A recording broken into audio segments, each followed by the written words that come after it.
Hi, you're watching the news with me. I'm Dipavali Hazra. These are the headlines at the top of 9 o'clock. Karnataka Speaker K.R. Ramesh briefed the media after meeting the rebel Congress and JDS MLAs at the Vidhan Sauda in Bengaluru.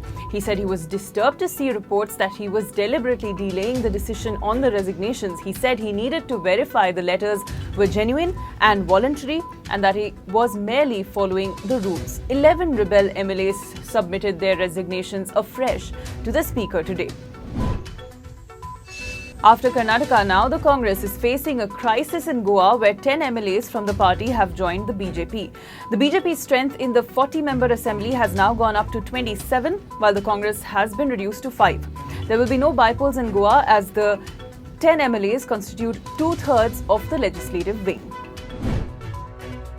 Speaking up for the first time in the 17th Lok Sabha, Rahul Gandhi tore into the government for farmers' plight, accusing it of crony capitalism.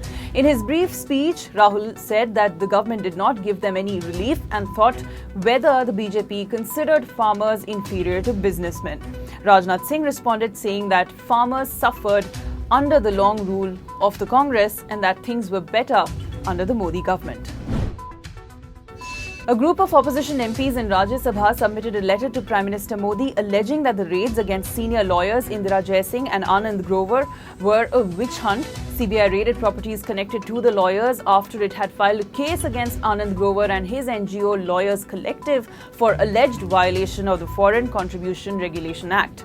Indira Jaising has said that she and her husband Anand Grover are being targeted for their social work. The MEA today downplayed a threat message that was released by the Al-Qaeda a few days ago in which the outfit's chief Ayman al-Zawahiri can be seen exhorting terrorists in Kashmir. The MEA said that Indian forces are fully prepared to deal with any challenge and that such messages should not be taken seriously. And amid intense speculation over cricketer MS Dhoni's retirement, veteran playback singer Lata Mangeshkar also took to Twitter to request him to not even think of retirement. She said that the country needs a player like him. Meanwhile, Twitter is also abuzz with the hashtag #DoNotRetireDhoni and Dhoni Forever ever since India's World Cup dreams were trashed on Wednesday evening. That's all for now. Thanks for watching.